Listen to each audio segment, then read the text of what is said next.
যারা ট্রাক শেষ করেছেন চলে আসুন ঘরের দিকে, আমাদের আলোচনা শুরু হওয়ার টাইম হয়ে গেছে। শিক্ষারা আমরা সবাই বসে যান। স্যান্ডেল দেখা যাচ্ছে? স্যান্ডেল কয়েক রকমের দেখতে পাচ্ছেন, এই সবগুলো ঠিক আছে, কোনো অবজেকশন নেই। স্যান্ডেলের পিছনে বেল্ট থাকলেও অবজেকশন নাই, অসুবিধা না, কোনো অসুবিধা নেই, সব রকমের স্যান্ডেল দেখতে পাওয়া যাচ্ছে। আরেকটা এসেছে, কোন কোন দোকানে এইরকম মেহরাম পাওয়া যাচ্ছে। কেউ কেউ আলাদা বললেও আমি আলোচনা করেছি অনেক আলেমদের সাথে, এইটা লুঙ্গির মতো, যদিও সেলাই নাই কিন্তু এটা এইভাবে বানানো হয়েছে, সেলাইবিহীন কিন্তু পুরো লুঙ্গির সাইজ সেইতে। এটা আমি রেকমেন্ড করি না, প্লিজ এটা অ্যাভয়েড করেন, এটা অ্যাভয়েড করেন, আমি আলাপ করি না। জি, নিতে পারেন। আপনারা চা খেয়েছেন? তেগুলো খাননি মাশাআল্লাহ, চা খেলে মহব্বত বেশি। তবে অনেকের চা খাওয়ার একটা ঝোঁক আছে, সন্ধ্যাবেলা না খেলে মাথায় ঢুকবে না, তালিমটা মজবুত হবে। এই জন্য আমাদের মসজিদ কর্তৃপক্ষ আপনাদের প্রতি করেছে। আর যদি কারো লম্বা কিউ দেখে যান নাই, পরে আপনার খুব কষ্ট হচ্ছে, আপনি একটু পরে উঠে গিয়ে চট করে খেয়ে আসতে পারবেন ইনশাআল্লাহ। ওকে, আমরা এইটুকু মাত্র হয়ে গেছে, সময়কে একটু কম, আমরা শুরু করে দিই ইনশাআল্লাহ। মা বোনেরা, আপনারা পরবর্তী পর্যায়ে মনোযোগ দিয়েছেন, কথা কম বলেছেন, আমি খুব খুশি হয়েছি এই খবর পেয়ে। দোয়া করি আল্লাহ তাআলা আপনাদেরকে আরো তৌফিক দান করুন। আবার অনুরোধ করবো মা বোনেরা, আপনারা কথা মেহেরবানি করে কেউ বলবেন না, কারণ কথা বলে গুনাহ হবে, আর বয়ান শুনলে আল্লাহ তাআলা আপনাদের ইলম দিবেন, ঈমান দিবেন, হজটা আপনাদের মাবরুর হজ হওয়ার সুযোগ হবে ইনশাআল্লাহ। আমরা ছিলাম যে মক্কাতে এসে হোটেলে উঠে আপনি এখন ইহরাম সহ ওযু করে এবার তাওয়াফ করতে আসবেন, এই আলোচনায় আমরা ছিলাম। কিভাবে তাওয়াফ শুরু করতে হবে এখন আমরা এই আলোচনা থাকবো। যারা ইফরাদ করবেন তাদের শুধু তাওয়াফ, তাদের সাই করা লাগবে না। যারা কিরাম করবেন, তামাত্তু করবেন, তাদের তাওয়াফ সাই দুইটাই করা লাগবে। মসজিদে আপনারা ঢুকছেন, এখন ঢোকার সময় ডান পা দিয়ে ঢুকতে হবে, এবং অন্যান্য মসজিদে ঢোকার সময় যে দোয়া পড়তে হয় সেই দোয়াই করবেন। বিসমিল্লাহ ওয়া সালাতু ওয়া সালামু আলা রাসূলিল্লাহ, আল্লাহুম্মা ইন্নী আসআলুকা আল্লাহুম্মা ইফতাহলি আবওয়াবা রাহমাতিক, আল্লাহুম্মা ইফতাহলি আবওয়াবা রাহমাতিক, এই দোয়াটা করে ডান পা দিয়ে ঢুকবেন। এসে মসজিদে ঢুকে এখন আপনার যদি কোনো ওয়াক্তিয়া নামাজ বাকি থাকে, পড়া হয়নি, তাহলে সেই নামাজটা পড়ে ফেলেন আগে, বা জামাত শুরু হয়ে যাবে, অল্প বাকি আছে, আজান হচ্ছে বা আজান হবে, তাহলে আর তাওয়াফ শুরু করার দরকার নেই, আপনি নামাজটা পড়ে ফেলেন, তারপরে তাওয়াফ শুরু করেন। আর যদি দেখেন যে তাওয়াফ কিছু করা যায়, আমার সময় কম আছে, আমি ফুল তাওয়াফ করতে পারবো, অর্ধেক তাওয়াফ করতে পারবো, বাকি অর্ধেক নামাজের পরে করবো, মাঝখানে ব্রেক দেবো, এটাও জায়েজ আছে। তাওয়াফ শুরু করে দিয়েছেন, 2 তাওয়াফ 3 তাওয়াফ 5 তাওয়াফ হয়েছে, আযান হয়ে গেল, নামাজ হবে, আপনি তাওয়াফ স্টপ করে নামাজ পড়ে আবার বাকিটা করতে পারবেন, এলাও আছে। সেম ওয়েতে সাইও 2 মিনিট সাই করার পরে আযান হয়ে যাচ্ছে, নামাজ হচ্ছে, আপনি ব্রেক দেন, স্টপ করেন, আপনি নামাজ পড়েন, আবার সাই বাকিটা কমপ্লিট করেন, জায়েজ আছে। তাওয়াফের জন্য ওযু শর্ত, ওযু ছুটে গেলে তাওয়াফে স্টপ করে ওযু করে আসতে হবে। 2 তাওয়াফ পরে 3 তাওয়াফ পরে মাঝখানে চলে গেছে, তাহলে ভাঙাটা হিসাব করার দরকার নেই, যে কয়টা কমপ্লিট হয়েছে ওযু করে এসে বাকি কয়টা শেষ করবে। তাওয়াফের জন্য নামাজের মতোই ওযু শর্ত, জরুরি, কিন্তু সাইয়ের জন্য ওযু জরুরি নয়। কারণ যদি ওযু চলে যায়, 2 সাইয়ের পরে আপনি বিনা ওযুতে সাই করতে চান, জায়েজ আছে, নো অবজেকশন। দুটোর মধ্যে পার্থক্য বুঝতে পেরেছেন তো? এরপরে তাওয়াফ চলা অবস্থায় যাদের কিছু সমস্যা আছে, অসুস্থ হয়ে গেছেন, যেমন ওযু রাখতে পারেন না, বাতাস চলে আসে 5 মিনিট পরে, 3 মিনিট পরে, এরকম যদি হয়ে যায়, তাহলে এই লোকগুলো মাযুর, ওনারা ওযু করে তাওয়াফে নামবেন, এবং সেই ওযুতে বাতাস আসলে ওনারা কন্টিনিউ করতে পারবেন তাও শেষ করতে। এরকম অনেকেই ড্রপ হয়, প্রস্রাব ড্রপ করে। এই ক্ষেত্রে কি করা যায়? এই মাযুর লোকগুলো ইহরামের হালতে যদি ড্রপ করে তাহলে তো ইহরামের কাপড় নাপাক হবে, শরীরও নাপাক হবে এবং মসজিদের ফ্লোর নাপাক হতে পারে, তাই না? তাহলে কি করা যায়? এরা তো ওজরওয়ালা হয়ে গেছেন। এই সমস্ত রোগীদের জন্য তারা ইহরামের ভিতরে আন্ডারওয়্যার পরতে পারবেন। আন্ডারওয়্যার নিচে কতগুলো টিস্যু রেখে দেবেন। এই যে আপনি সেলাই করা আন্ডারওয়্যার পরলেন, এটা একটা ইহরামের হুকুম ব্রেক হয়ে সেটাকে একটা পেনাল্টি এখন পে করতে হবে। সেটা হচ্ছে এই যে আপনাকে দম দিতে হবে।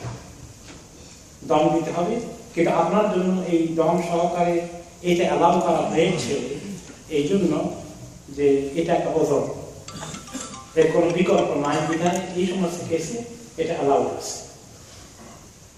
এখন আসেন, আপনি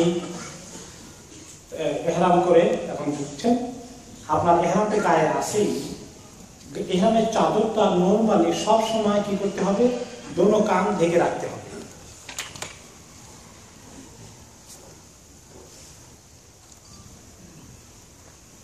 ইহরামের কাপড়টা সব সময় এভাবে ঢেকে রাখাটা হচ্ছে সুন্নাত। শুরু এক সময় এটা খুলতে হবে, তাওয়াফ শুরু করার আগে খুলতে হবে। খুলে ডান পাশে বগলের নিচে দিয়ে দিয়ে এরকম করে দিতে হবে। এটাকে বলা হয় ইত্তেবা। প্রথম তাওয়াফ করার সময় এই কাজটা করা হয়। এই কাজটা ইত্তেবা করাটা সুন্নাত। আপনি তাওয়াফ শুরু করার আগে বা মসজিদে ঢোকার আগে এটা করে নেবেন, বা হাজের আসওয়াদের কাছে যাওয়ার আগে এটা করে নেবেন। এটা করাটা সুন্নাত। যখনই তাওয়াফ 7 চক্কর শেষ হয়ে গেল আবার ঢেকে ফেলবেন এভাবে। এটাই হলো সুন্নাত।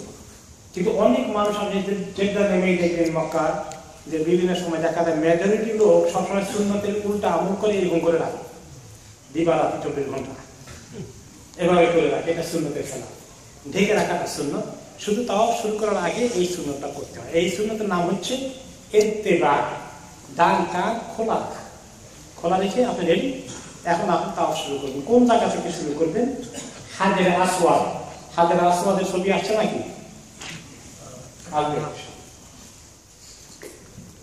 আশা তো কথা তাই হোক। কাবা শরীফের তো 4টা কোণা আছে। যে কর্নার থেকে সব জায়গা থেকে আপনি তাওয়াফ শুরু করতে পারবেন না। শুরু করার একটা স্পট লাগবে। আপনি উত্তর দিক থেকে ঢুকতে পারেন, দক্ষিণ দিক থেকে ঢুকতে পারেন, চতুর্দিক থেকে হোটেল আছে, কোন জায়গা দিয়ে ঢুকবেন আল্লাহ ভালো জানেন। কিন্তু ঢুকেই আপনি তাওয়াফ শুরু করবেন না। আপনি মানুষের স্রোতের ভিতরে ঢুকে অপেক্ষা থাকেন যে আমি এখন তাওয়াফ শুরু করছি না, আমি হাজের আসওয়াদের কোণায় যেতে হবে। এখন আপনি যদি ঢুকলেন যে উল্টা দিকে গেছেন, তাহলে হাজের আসওয়াদ হয়ে গেছে এই কোণা, আপনি গেছেন ওই কোণা। মনে করেন এই টেবিলটা, তাই না? এই টেবিলের এই কর্নারটা হচ্ছে হাজের আসওয়াদ। এখন এইখানে আপনাকে আসতে হবে। মানে আপনি যদি এদিক থেকে ঢুকেন তাহলে এখন আপনি স্রোতে ঢুকে স্রোতের উল্টা দিকে আবার আসবেন নাকি? তাহলে সম্ভব না। আপনি নিজে ক্ষতিগ্রস্ত হবেন, মানুষকে কষ্ট দিবেন। আপনি ওই ফলো করে এখন আপনার তাওয়াফে নিয়ত হয় নাই, আপনি ভাবতেছেন। এসে এই কোণায় আসলেন, ডান দিকে লক্ষ্য করে দেখবেন লাইট দেখা যায়, সবুজ লাইট। আর ভিতরে লেখা আছে বিদায়াতুত তাওয়াফ। ইংলিশে করে লেখা থাকে কিনা বিগিনিং অফ তাওয়াফ? I think so. লেখা থাকে, ভুলে গেছি। বিগিনিং অফ তাওয়াফ, বিদায়াতুত তাওয়াফ এরকম লেখা থাকে। এখন আসছে পিকচারে। এই কোণায় আসা পর্যন্ত অপেক্ষা করবেন। এই কোণা থেকে আপনাকে তাওয়াফ শুরু করতে হবে। যেই কোণায় আসলেন, এখন চুমু দেওয়া সুন্নত ছিল, সেটা তো সম্ভব না। দিয়ে চুমু দিতে যাবেন না। চুমু দিতে গিয়ে সুন্নত আমল করতে গিয়ে কবিরা গুনাহ ফেরত আসবেন। কেন কবিরা গুনাহ হবে? কারণ ধাক্কা ধাক্কি করতে হবে, কাউকে সরাই দিতে হবে। এইটা না করলে চুমু দিতে পারবেন না। তো কাউকে ধাক্কা দেওয়া, কষ্ট দেওয়া, সরাই দেওয়াটা সে যদি ব্যথা পায়, আপনার ধাক্কার কারণে কবিরা গুনাহ হয়ে যাবে।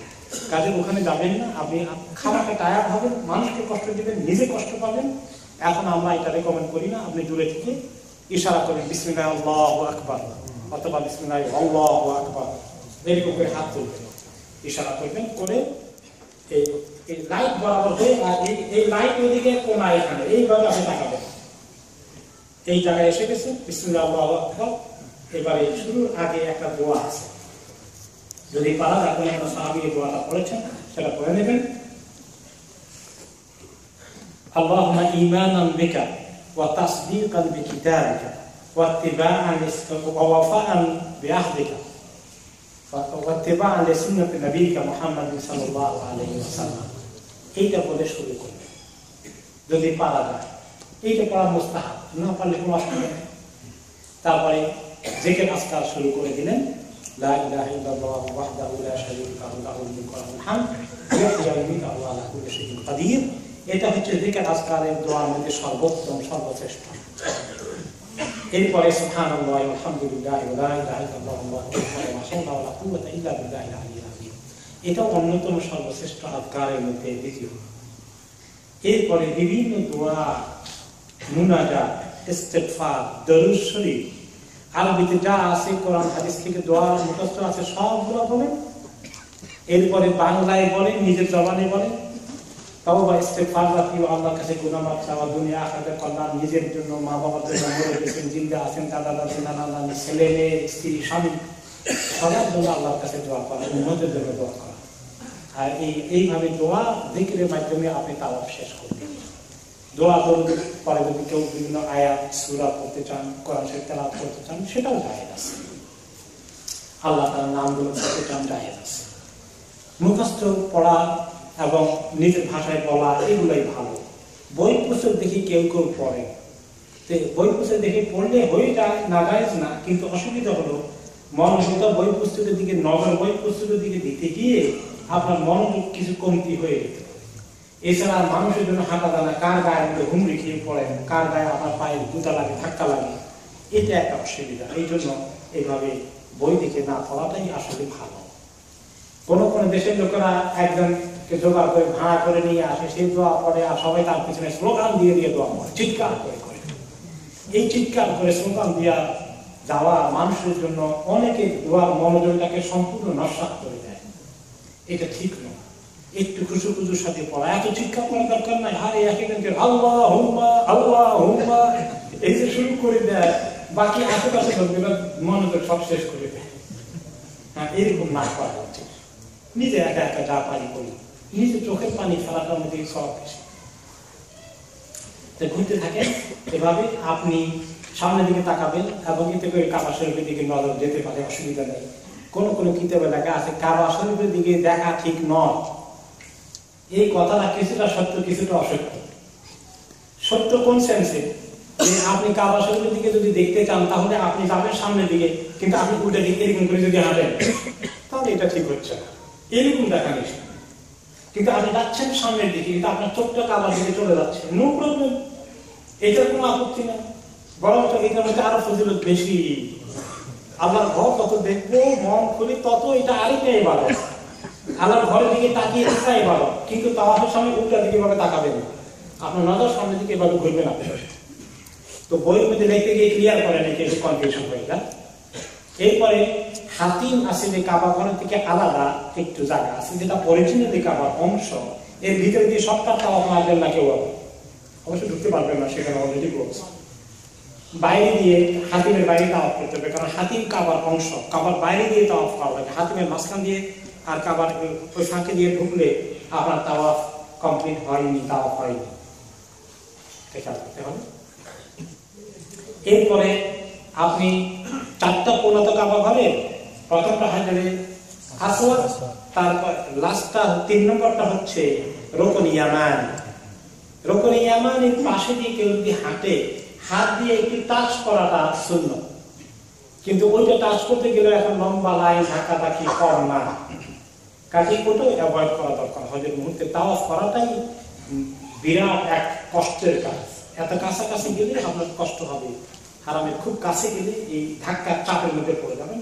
দূর থেকে আসেন, আর ওইটা যদি টাচ না করা যায় সেখানে ইশারা করা লাগে না, আর কিছু বলা লাগে না, চাচাপি করে চলে আসেন। হাজার আসওয়াদের কর্নারে আসার আখ্যান দিয়ে শেষ করবেন, একইতে তাওয়াফ শেষ হবে রব্বানা আতিনা ফিদ দুনিয়া হাসানা ওয়া ফিল আখিরাতি হাসানা ওয়াকিনা আযাবান নার, এই দোয়াটা দিয়ে নবী করিম সাল্লাল্লাহু আলাইহি ওয়াসাল্লাম প্রতিটি তাওয়াফের শেষ অংশে হাজার আসওয়াদে আসার আগে এই দোয়াটা পড়তেন, একবার তিনবার যা পারেন পড়েন। তারপরে আবার দ্বিতীয় তাওয়াফ শুরু হয়ে গেলে আগে বিসমিল্লাহ আল্লাহু আকবার অথবা শুধু আল্লাহু আকবার বলতে হয়, হাত তুলে আবার তাওয়াফ শুরু করে দিলেন। ওই জিকিরগুলো রিপিট করতে পারেন, একই দিকে দোয়া মুনাজাত রিপিট করেন, আবার নতুন করে কিছু জানা থাকলে পড়েন। এভাবে আপনার এমন কোনো ফিক্স দোয়া না, কোনো কোনো বইতে রাখি প্রথম তাওয়াফের এই দোয়া, 2 নম্বর তাওয়াফের ওই দোয়া, 5 নম্বর তাওয়াফের ওই দোয়া, এরকম ফিক্স করা কিছু নাই। নবী করিম সাল্লাল্লাহু আলাইহি ওয়াসাল্লাম জেনারেলি সব জায়গায় ভালো ভালো দোয়াগুলো করেছেন, আপনি যত বেশি পারেন সেগুলো করবেন, কোনো ফিক্স করে নেওয়ার দরকার নেই। প্রথম তাওয়াফে अगेन আরেকটি সুন্নত আমল আছে। একদম ডান দিকে এটা খোলা রাখার কথা বললাম, এটাকে বলে ইত্তেবা, 7 চক্করেই এটা খোলা থাকবে। আর প্রথম 3 চক্করে পুরুষদের জন্য আরেকটি কাজ আছে, সেটাকে বলে রমণ। রমণ মানে হচ্ছে একটু দ্রুত গতিতে হাঁটা বা একটু দৌড়ের ভান করা, ওখানে দৌড়ার কোনো জায়গা নেই। যারা পেছনে জায়গা পাচ্ছেন না, বাম দিকে আসলে এখানে জায়গা আছে, কাছে দেখতে পাবেন। ডান দিকে জায়গা বার পেয়েছেন, আপনারা বাম দিকে আসেন, কিছু খালি জায়গা আছে, বসতে পারেন। রমণ হচ্ছে দৌড়ার মতো করে হাঁটা, আসলে দৌড়ার জায়গা নাই, দৌড়াটা সুন্নত। প্রথম 3 তাওয়াফে 3 চক্করে শুধু দৌড়া সুন্নত। এখন যেহেতু দৌড়তে পারবেন না, তাই এরকম করে দৌড়ার ভান করবেন যে এরকম আমি দৌড়তেছি মনে হয়, একটু অ্যাক্টিং করা আর কি, দৌড়ার ভান করা, একটু সুন্নত আমল করার চেষ্টা করা প্রথম 3 তাওয়াফে। তারপরে বাকি 4 তাওয়াফে অ্যাজ ইউজুয়াল নরমাল হাঁটবে। তো অনেকে এখানে কনফিউশন লাগে, এই ডান কান কি 3 বার, দৌড়া কি 7 বার, নাকি দৌড়া 3 বার, ডান কান 7 বার, এটা খালি লোকদের মধ্যে কনফিউশন সৃষ্টি হয়। কান খোলা রাখা 7 চক্করে, দৌড়ার ভান করা 3 চক্করে। আর এগুলো সব পুরুষদের জন্য, মহিলাদের জন্য এগুলো কিছু না। আপনার সঙ্গে মহিলা থাকবে, কাজে ওনাকে পালাই আপনি দৌড়বেন কেমন? আসলে দৌড়ার জায়গা হলে জাস্ট একটু ভান। তাওয়াফ শেষ হয়ে গেল। এখন তাওয়াফ শেষ করার পরে আবার আপনার কানটাকে ঢেকে ফেললেন, ডান কান খোলা ছিল, এখন আবার ঢাকা হয়ে যাবে। এরপরে 2 রাকাত নামাজ পড়তে হবে মাকামে ইব্রাহিমের সামনে। মাকামে ইব্রাহিম, যে নবীকে ইব্রাহিম আলাইহিস সালাম যখন এই ঘর বানান, তখন একটা পাথরের উপরে দাঁড়িয়ে তিনি ওয়াল নির্মাণ করেছিলেন, উঁচু ওয়াল। ওনার পায়ের দাগটা আল্লাহ তাআলা এই পাথরকে নরম হয়ে গেছে, ওনার পায়ের কারণে দাগ পড়ে গেছে, কিছু গর্ত হয়ে গিয়েছে, ওটা চিমনি দিয়ে রাখা আছে। ওটার মধ্যে অনেকে আবার টাচ করতে যায়, ওটা খুব ফজিলত টাচ করে, এটা সুন্নতুল খেলাফ, এটা বেদাত। ওইটার সামনে একটু নামাজ পড়াটা, 2 রাকাত নামাজ, তাওয়াফের নামাজ, কোনটা ইমাম ওয়াজিব বলেছেন, বাকি ইমামরা সুন্নত বলেছেন, কিন্তু খুব গুরুত্বপূর্ণ।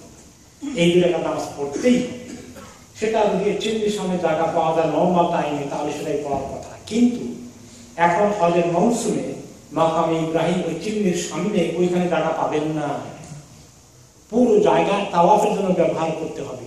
তাহলে মসজিদে উঠে গিয়ে যে কোনো জায়গায় সুযোগ পেয়ে যান, 2 রাকাত নামাজ পড়বেন। কেবলামুখী হয়ে নিয়ত কি? নিয়ত মনে মনে আছে তাওয়াফের 2 রাকাত নামাজ, আর নাওয়াইতু আর কিছু বলা লাগবে না, শুধু আল্লাহু আকবার।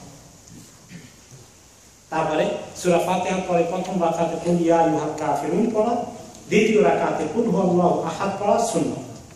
আর যদি অন্য কোনো সূরা পড়েন জায়েজ আছে, কোনো অসুবিধা নেই। 2 রাকাত নামাজ পড়ে আল্লাহ তাআলার কাছে দোয়া করবেন। তারপরে আসল হচ্ছে যে তাওয়াফ যে করলাম, তাওয়াফ কতটুকু মনোযোগ এসেছে, নামাজে কতটুকু খুশু এসেছে, আল্লাহর কাছে চোখের পানি কি পরিমাণ ফেলতে পেরেছি, নিজের কথা মনে করি, জাহান্নামের কথা মনে করি, গুনাহের কথা মনে করি, মা বাবার কথা মনে করি। যত আমরা মনোযোগ দেব ততই কবুল হবে আল্লাহ তাআলার কাছে। যত মনোযোগ হয়, যত খুশু আসে, যত চোখের পানি আসে, তত কবুল হওয়ার লক্ষ্য। তো 2 রাকাত নামাজ পড়া শেষে আপনি এবারে একটু জমজমের পানি খাওয়া শুনুন, পিপাসা না লাগলেও পানি খাওয়া শুনুন। পানি খান, পানি একটু বেশি করে খাওয়া যায় আরো ভালো, যত বেশি খাবেন তত ভালো। মা জমজম লেমা শুরু বলা, জমজমের পানি যে নিয়তে খায় আল্লাহ সেই নিয়ত কবুল করে। মা জমজম এটা হচ্ছে শেফা ওষুধ নেই, যার ক্ষুধা লাগছে তার ক্ষুধা মেটাবে, যার অসুস্থতা আছে তার অসুস্থতা দূর করবে। শেফা নিয়ে খাইলে আল্লাহ শেফা করে দেবে। এই জন্য জমজমের পানি খাওয়া ভালো। আর পানি খাওয়ার পরে পানি শুরুতে বিসমিল্লাহ আল্লাহুম্মা সাল্লি আলা মুহাম্মাদ যদি পড়েন ভালো। খাওয়া শেষ হয়ে গেলে একটা দোয়া কোন সাহাবী পড়েছেন, আল্লাহুম্মা ইন্নী আসআলুকা ইলমান নাফিআ ওয়া রিজকান ওয়াসিআ ওয়া শিফাআন মিন কুল্লি দা। যে আল্লাহ, আমি আপনার কাছে ফায়দা দেয়, আমল দেয় এরকম ইলম চাই, আর আল্লাহ প্রশস্ত রিজিক চাই, আর সমস্ত রোগ বালাই থেকে অসুস্থতা থেকে আপনার কাছে সেবা চাই। এই দোয়াটা পাওয়া ভালো, কারণ এই রমজান পানি অনেক বরকত হতে পারে। পানি খেলেন, আর পানি যদি একটু আপনার শরীরে ছিটিয়ে যেমন করে কাঁধের চেহারা একটু মুছে দেয় এরকম, এটাও সুন্নত। নবী করিম সাল্লাল্লাহু আলাইহি ওয়াসাল্লাম এটা করেছেন, যদি গরমের জন্য তিনি করেছেন, কিন্তু ওনাকে ফলো করলে আমাদের সুন্নত আদায় হয়ে যাবে। তো পানি ওইখানে পানি দাঁড়িয়ে খাওয়া, তিনি ওই সময় দাঁড়িয়ে খেয়েছেন। এই তাওয়াফ করার পরে সাহির আগে পানিটা তিনি ওই সময় দাঁড়িয়ে পান করেছেন, ওইটাই সুন্নত। এছাড়া অন্যান্য সময় যতবার জমজমের পানি খাবেন ততবার দাঁড়াইতে হবে না। এটা অনেকে মনে করে জমজমের পানি মানে দাঁড়িয়ে খেতে হবে, এইটা ভুল। শুধু ওই সময় আমলের অংশ তিনি দাঁড়িয়ে খেয়েছেন, আপনি দাঁড়িয়ে খাবেন না। আর কোন সময় রাসূলুল্লাহ সাল্লাল্লাহু আলাইহি ওয়াসাল্লাম দাঁড়িয়ে পান করেন, সবসময় বসে পান করেছেন। এরপরে আমাদের বাংলাদেশে লন্ডনে যখন জমজমের পানি আন, এখানে দাঁড়িয়ে খান। লোকেরা মনে করে জমজমের পানি মানে এটা দাঁড়িয়ে খেতে হবে, একদম ভুল। শুধু ওই জায়গায় ওই সময় দাঁড়িয়ে খাওয়াটা সুন্নাত, বাকি সময় বসে খাওয়া। এরপরে চলে গেলেন এখন সাফা। সাফা মারওয়া পাহাড় গিয়ে হয়তো আপনার নাকে দেখতে পাবেন। সাফা এবং মারওয়া পাহাড় ছিল এক সময়, হাজার আসওয়াদের কোরআন থেকে ওই বরাবর দেখা যাবে ডান দিকে লক্ষ্য করলে, কিন্তু এখন তো দেখা যায় না। কনস্ট্রাকশনের কারণে পাহাড়কে কেটে কেটে মানুষের এত হাজার হাজার লাখ লাখ লোকের সাহি করার সুবিধার্থে পাথরকে সমান করে দিতে হয়েছে। একটু সামান্য চিহ্ন মাত্র আছে। সাফা এবং মারওয়া মিলে 7 বার তাওয়াফ করতে হবে, 7 বার সাহি করতে হবে। তার আগে তাওয়াফের মধ্যে যদি 3, 4, 5, 6 নাম্বারের মধ্যে গলদ হয়ে যায়, আপনি সন্দেহ করে গেছেন 3 বার করলাম না 4 বার করলাম, 4 তাওয়াফ করলাম 5 তাওয়াফ করলাম, 6 নাম্বারটা গেল না 7 নাম্বারটা গেল, এটা কি করা যায়? যদি সন্দেহ বেশি হয়ে যায় তাহলে কমটা ধরবেন, কম ধরে 6, 7 গন্ডগোল লেগেছে তাহলে 6 ধরে, এরপরে এভাবে পূরণ করে। ঠিক তাওয়াফের ক্ষেত্রেও সাহির ক্ষেত্রেও যদি হিসাবে গন্ডগোল হয়ে যায় তাহলে সন্দেহটা বাদ দিয়ে কমটা নাম্বার গুনে বাকি রকম। সাফার দিকে চলে আসলেন এখন সাহি করার জন্য। যখন সাফার দিকে আসবেন, সাফার দিকে একটু উঁচুর দিকে উঠতে উঠতে ওই দোয়াটা পড়বেন, কোরআনের আয়াতটা, যেটা সূরা বাকারাতে আছে, ইন্নাস সাফা ওয়াল মারওয়াতা মিন শাআইরিল্লাহ ফামান হাজ্জাল বাইতা আও ইতামা ফালা জুনাহা আলাইহি আন ইয়াতাওয়াফা বিহিমা ওয়া মান তাতাওয়া খায়রান ফাইন্নাল্লাহা শাকিরুন আলীম। এই আয়াতটা যাদের মুখস্থ নাই মুখস্থ করে ফেলেন, মুখস্থ করে ফেলে তারপর থেকে ইয়ার বইতে পাবেন, যে কোনো বইতে পাওয়া যাবে। এখানে আয়াতটা আছে নাকি? আসতে পারে ইনশাআল্লাহ। তো এই আয়াত পড়তে পড়তে সাফার দিকে গেলেন, গিয়ে একটু কেবলামকে ছোট্ট একটা দোয়া করে, প্রতিটি তাওয়াফের মাথায় উঠে দোয়া করা, প্রতিটি সাইড উপরে উঠে দোয়া করাটা সুন্নাত, ছোট্ট দোয়া করে ফেললেন। তারপরে নামতে থাকলেন।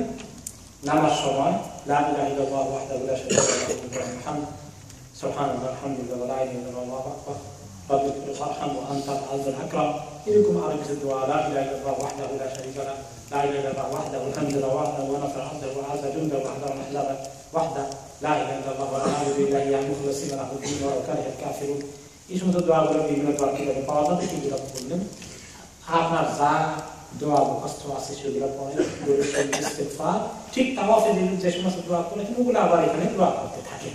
নিজের মনের কথা আল্লাহ তাআলার কাছে বলেন, এটা আরেকটি দোয়া কবুলের জায়গা, যেভাবে তাওয়াফ দোয়া কবুলের জায়গা।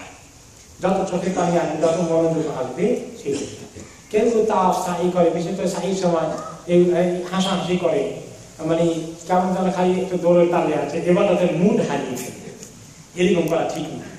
আরেকটা জিনিস হচ্ছে, অনেক খুব তাড়াহুড়ো করতেছে, যত তাড়াতাড়ি সাই শ্বাস করতে পারি, যত তাড়াতাড়ি তাওয়াফ শ্বাস করতে পারি। খুব তাড়াহুড়ো করলে খুশু আসে, যারা ইমাম ছিলেন সলফে সালেহিন, তারা সময়ের দিকে বেশি তাকাতেন না, তারা আস্তে আস্তে মনোযোগ দিয়ে হাঁটতেন আর দোয়া করতেন আর ইবাদত করতেন।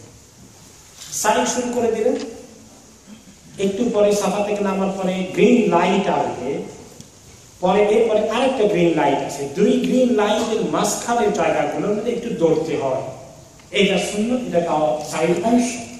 মাহাজের আলাইহিস সালাম যখন পানি খুঁজতেছিলেন সাফা মারওয়ার মধ্যে কাছে ইসমাইলকে রেখে, পানির অভাবে ছেলে চিৎকার গলা শুকিয়ে যাচ্ছে, পানি খুঁজতেছেন কোন জায়গায় কুয়া দেখা যায় কিনা, তিনি উপরে উঠে ওদিকে তাকাতেন, বাচ্চাকে দেখা যায়, নিচে নামলে তখন নিচু ভূমি ছিল, এটা দুই পাহাড়ের নিচে, দেখা যেত না বাচ্চাকে, এই জায়গাটা তিনি দৌড়ে যেতেন। এই যে তিনি এই কষ্ট করেছেন, পরিশ্রম করেছেন, তাকে রেখে গেছেন ইব্রাহিম আলাইহিস সালাম একা ছেলে সহ, আল্লাহ তাআলা তার এই কষ্টকে পুরস্কার দিয়েছেন, আমাদের হজের অংশ করে ফেলেছেন। কাজে আমাদের জন্য এখন ওই জায়গায় দৌড়াটা আমাদের আমলের অংশ হয়ে গেছে, হজের অংশ হয়ে গেছে। পুরুষদের জন্য দৌড়া, মহিলাদের জন্য দৌড়া নয়। যদি মা হাজের মহিলা ছিলেন, মহিলারা সেই সুন্নতকে আমল করবেন না, তাদের পর্দার কারণে তারা আস্তে হাঁটবেন, কিন্তু অনেক মহিলাকে দেখা যায় সমানে দৌড়ছে, ঠিক নয়। আপনি যদি আপনার স্ত্রীকে বা মা বোনকে নিয়ে যান, তাদের তো আপনার হাত ধরা আছে, এখন আপনি দৌড়লে ওনারা কি করবেন? তাহলে আপনিও দৌড়বেন না, দৌড়ান ভাঙ করবেন শুধু, আর মহিলা তাদের স্বাভাবিক গতিতে হাঁটবে।